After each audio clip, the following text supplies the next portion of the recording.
The barriers of entry in the military are great. Unless in the automotive business, the barriers of entry are not very high. If you Mm, have a product and it's a quality product and you can compete on price, you can actually do fairly well in the automotive business. The barriers of entry in the military are a lot more difficult. When I was a young boy, I was a hurdler, and I used to do the 110-meter hurdles. My work reminds me a lot of the 110-meter hurdles because there's a lot of hurdles, or I would say a lot of crocodiles in the water when you're working with the military. There are a lot of wow. obstacles, constraints. There is a lot of laws. There's a lot of regulations. So this is a long game. This is not a 100-yard sprint like I did when I was a young boy. It's a marathon, and you have to have the stomach for it. You have to have the ability to be able to really play that long game. And so we've been successful in doing that. I'm somebody who's always in a hurry, but I've learned from my work that I don't have that luxury. I have to be able to work that long game out.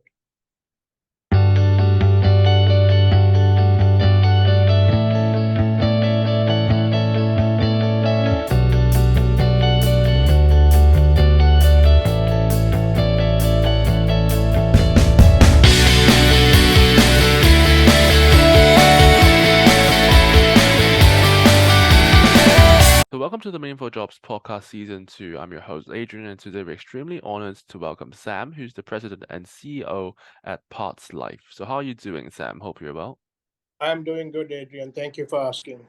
No problem. So, as the president and CEO of, a company like Parts Life, it must take a lot of hard work, for you to get there. So could you tell us a little bit about um why you got into entrepreneurship, and how did you get to the stage you are at today? Right. So, yeah, my journey starts off in the island of Sri Lanka, and I went to high school there. I really didn't finish high school well. So, my father said, "Stop wasting your time and my money." And I went to Mm, work for 4 years, and I worked in the brokering business, and I learned how mm, to how to buy and sell, and I got fairly good at it, which also wanted me to think about studying more. So I mm. decided then to take a couple of night classes, which then, I got so interested in my education, which I decided to pursue. And, God opened the door for me to come and go to school here Mm. in a small community college. When I say here, I'm talking about in the US.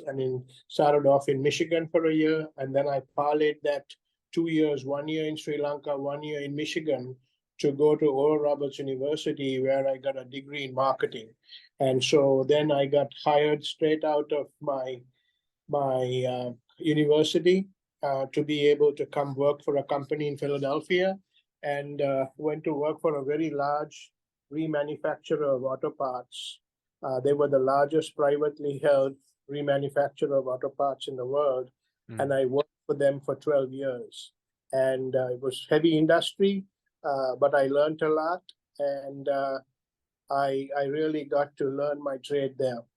I see, I see. So, it's been quite a unique journey, I would say, from Yep, Sri Lanka all the way yep, to the US. So yep. you said you had great business acumen from a young age. Can you point your finger to why, or do you think it's just a God-given talent, or how did you kind of develop it? Yeah, it's very interesting, right? I've always been somebody that has been very friendly. I've been always maintained a lot of very close relationships. I've always really thought very highly of a network of Mm, friends, and I think that was very important for me. A network of friends and relationship has always been very important to me. yeah, And then of course, when you put on top of relationship, when you can also build trust, I think that you can now leverage that relationship and leverage that trust to do a lot of things. And so in business, one of the most important things in business are relationship and trust. And so yeah. the fact that I was able to uh, cultivate that over the years, I think was very helpful. Doesn't mean that I haven't made mistakes in those areas of trust. Doesn't mean that I have not made mistakes in the areas of relationship. But by and large, even when I've had made mistakes, I've learned from them. And it has really been very good for me to be able to apply that. So for me, relationship is even more important than making money. And in so many times, when you're a Christian business owner and when you're thinking in terms of kingdom, those things come into conflict. The difference Yeah. between relationship and the bottom line. And so in many cases, in my decision making, I've always valued and always relationship wins out to a bottom line. Yeah, I think you mentioned a great point. Being a Christian business owner, sometimes there can be a lot of conflicts. Yeah. Oops.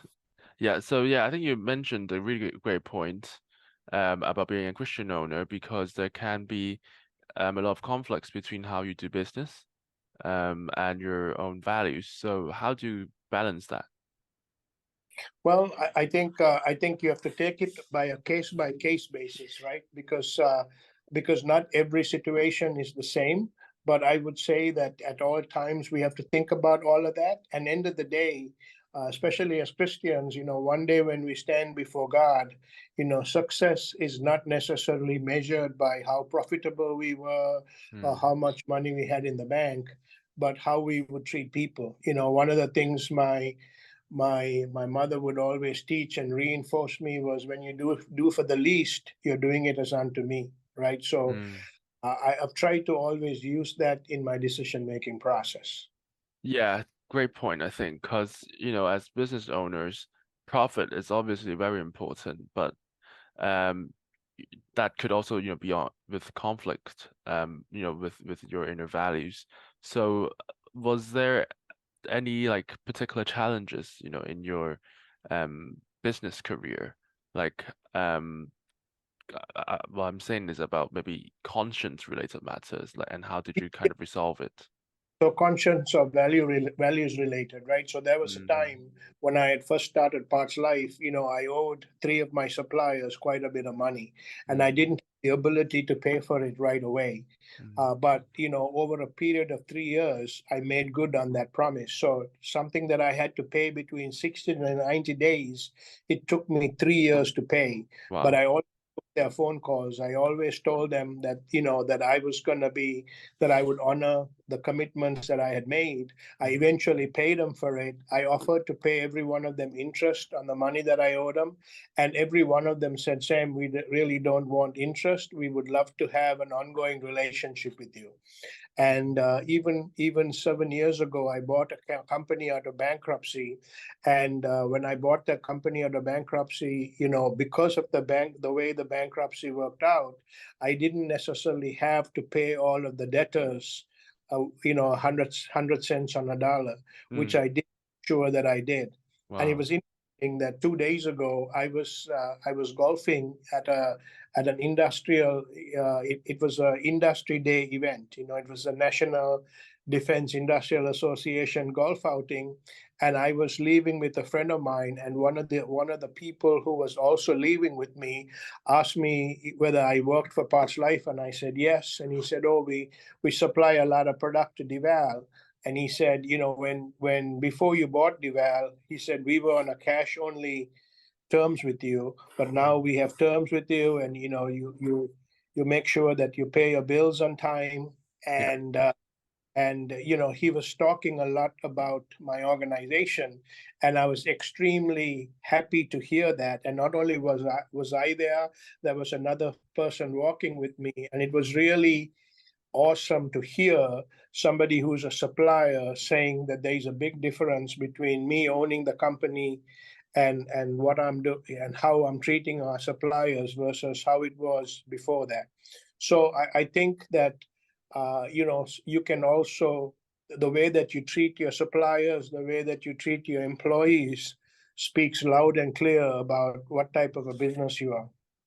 Yeah, and I think that brings me to a really obvious question. So what does Part Life do? Yeah, so we are actually a supplier of product to the Department of Defense. As you know, the Department of Defense, they have a lot of very expensive mission critical assets, Yeah. and many of those assets are used for 20, 30, 40, 50 years.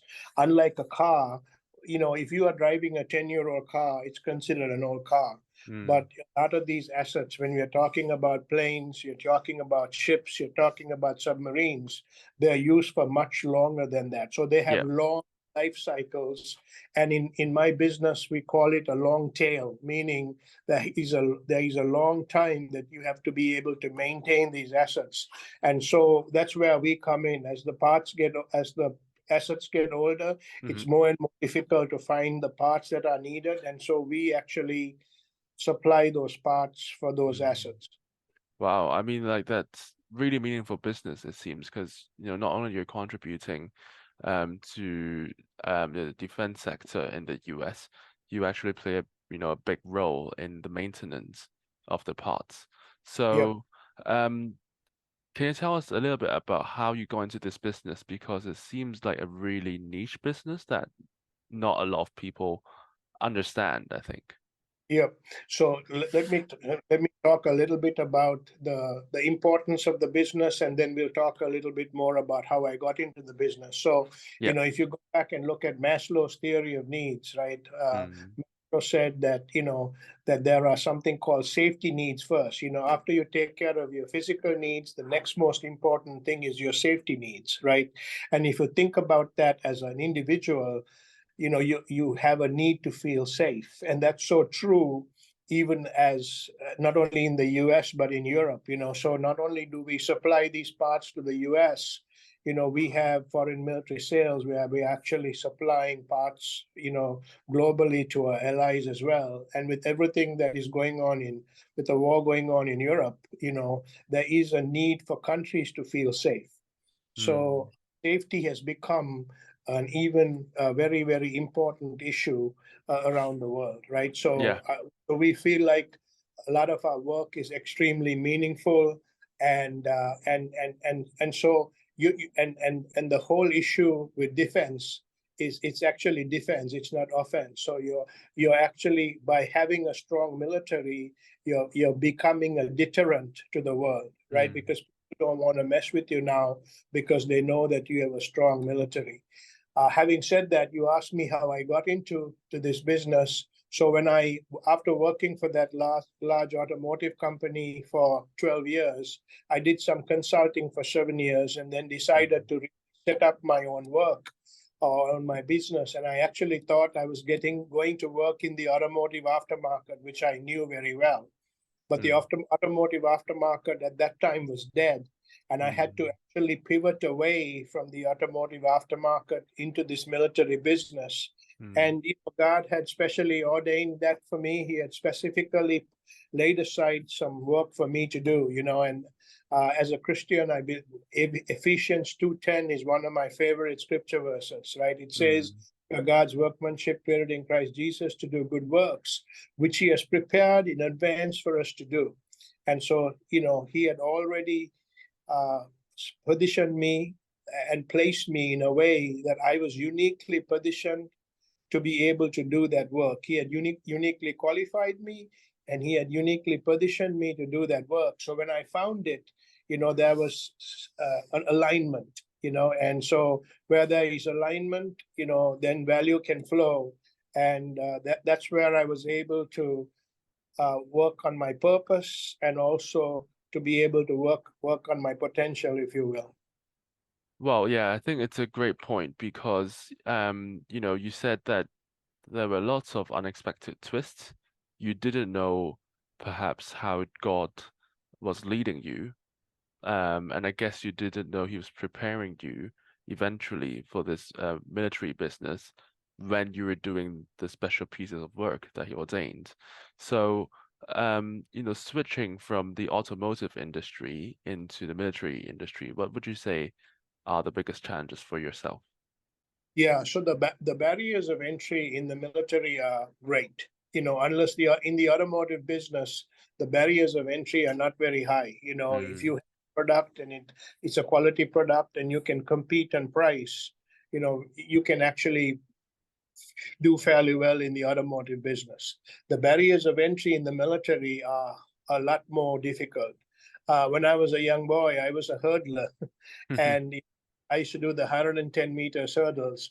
My work reminds me a lot of the 110-meter hurdles because there's a lot of hurdles, or I would say a lot of crocodiles in the water when you're working with the military. There are a lot of Wow. obstacles, constraints. There is a lot of laws. There's a lot of regulations. So this is a long game.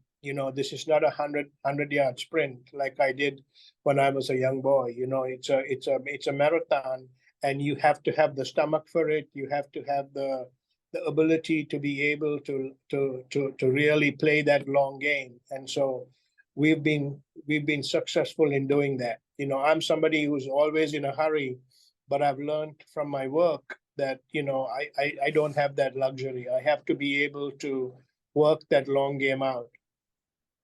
Wow, great analogy, I think, because I think business is a long sprint, especially in your case, in the military, even more so. So, switching from the automotive industry into the military industry, um, what would you say are your biggest enjoyment out of working, and how do you find meaning of your work aside from the profits that you get? Yeah, I mean, so for me, I think it's actually threefold, Adrian. So for me, our vision at Parts Life is to support freedom by taking care of the U.S. warfighter and by taking care of the U.S. taxpayer, right? Mm, And so two very important groups of people that we are serving: the warfighter, who's out there serving the country, who's fighting on our behalf, who's keeping us safe on our behalf, who's willing to risk their lives on our behalf is very important to us, right? And so the fact that we need to make sure that our parts work the first time, every time, is very important, right? yeah. So talk about meaningful work, the fact that we are actually providing this product, that it's got a quality product, that it's on time, that it's affordable, is very important from a warfighter perspective. But it's also important from a taxpayer perspective. And the fact is that we are being good stewards every time we are extending the life of that asset. Mm, Think about your own vehicle, right? If you bought a car and if you used it for 10 years instead of 5 years and got more value out of it, you are being a good steward. yeah. That fact is, now you're able to use that discretionary income on other things, and that's so true with regard to a country. So as far as a country is concerned, the fact that we are actually providing value for the taxpayer by extending the life of the asset is very important to us. As well as, you think in terms of being green, the fact that we're extending life of the asset, we are also being very kind to the environment. We are not only being good stewards to the taxpayer, we are being good stewards to the environment. And then last but not least, the fact that, I get to do this with people, right? This is not a one-man show. This is not a one-man band. Mm, The fact that I do this work means I need people around me who are competent, who are capable, who have the capacity and the capability to do the things that we do. And part of what I get a real opportunity to do is to really develop people, And so my personal mission statement is to create an environment where others can achieve their God-given potential, right? So that's my job, is to mm, create that environment. I tell people that purpose and potential is God's job. I cannot do that, right? Every one of us has been uniquely created by God, uniquely shaped by God, and He has put purpose and potential in us. But what I can do is to create an environment very similar to how a farmer, before they actually sow that seed, they're toiling it, they're plowing it, they're making sure that there's enough moisture in the ground and that kind of stuff. What are they doing? They're actually creating an environment for that seed to be for the soil to be able to take the seed and then for it to become a plant, and then eventually to become the harvest that it needs. And so my job is to actually create that environment. So that's the job that God has given me. He has given me that opportunity to create that environment in my companies so that people that He sends my way can plug in and be able to live up to their purpose and potential. So I take a lot of pride in that. It's a huge privilege for me to do that. And I have seen lives transformed because of the work that we are currently doing with that. Wow, great testimony, I think. And it's, I guess, for our listeners, it's not just about profit, in business. It's also about how to help your community and growing people. So in terms of people who might be struggling in their careers, do you have any advice for them about what kind of road they should take and how they should make their decisions? Yeah, I mean, so for me, it's very interesting, right? Going back to talking about profit being the only motive, right? The way that I would like to frame that question is to say, what does success look like, right? So if you measure success only by profit, that is a very short-term value, and it doesn't really satisfy. But if you also are able to think in terms of developing people and enabling people and helping them to, some people, they call it, being their best self. I call it, them achieving their potential. I think there is a lot of reward in that. There is not only reward here on earth, there is also reward in heaven someday, right? So the way I like to measure success. And then I think you asked me a question, what advice would I give somebody who's struggling? Well, that's a very broad question, but what I would say is, many times when I was working in the automotive company, I was struggling because I was put in a lot of areas of constraint. I was put in areas where I had to struggle to do my job because, there was a lot of difficulty around supply. Supply was always an issue in supply chain. Supply, especially when you're talking in terms of cores, which is all parts that you need to remanufacture, there were always supply constraints in being able to find all parts. And I had to actually, in many cases, I had to even travel to Europe and to Asia to be able to find parts, to be able to find supply. And so these were very difficult times for me in my career. And many times I would say, God, why did it have to take this long road? Why did I have to go through all of this complexity in order to be able to get to where I am? But I have to say, God, that Adrian, God was actually discipling me. He was actually teaching me about the complexities of supply. Because in the industry that I am now in, I have a very good understanding of what it takes to be successful. What are all of the things that we need? What are all of the ingredients in order to be successful? Is something that I've learned over the years, and it didn't come easy. It didn't come because I was reading books in a library, or I was, there was no easy way to learn these things. I had to walk the hard yards. And I would also say, Adrian, I'll tell you a quick story of how God actually answered a question I had. There was a time I was feeling a little sorry for myself, and because when I got my degree in marketing, my mother had to go to a different country to be able to work as a school teacher. And so it split my family up in Sri Lanka. So there was a lot of sacrifice around me getting my college degree. And so I said to the Lord, Lord, you know how much it cost cost my family in order for me to get this marketing degree. And I said to the Lord, I never worked a day in marketing. And it was like me trying to complain about the journey that He had led me on. And he said to me right away, he said, I knew you knew how to do that. I had to teach you everything else. I'm going to say that one more time. So He knew that I really knew exactly how to handle the sales and marketing, but He needed to teach me everything else. And it was awesome because He validated two things for me. Number one, that I knew what I was doing in sales and marketing, Yeah. right? I didn't need any more validation. He was telling me I knew what I was doing. So everything that I was doing, I was meant to do. But also he was saying, hey, in order to be a president and CEO of a company, to be able to, we have a very distinct privilege in our company that we are on the B-52 bomber, which is a strategic bomber. It's a strategic asset for the US Air Force, but we are also on the F-35. So we are on Wow.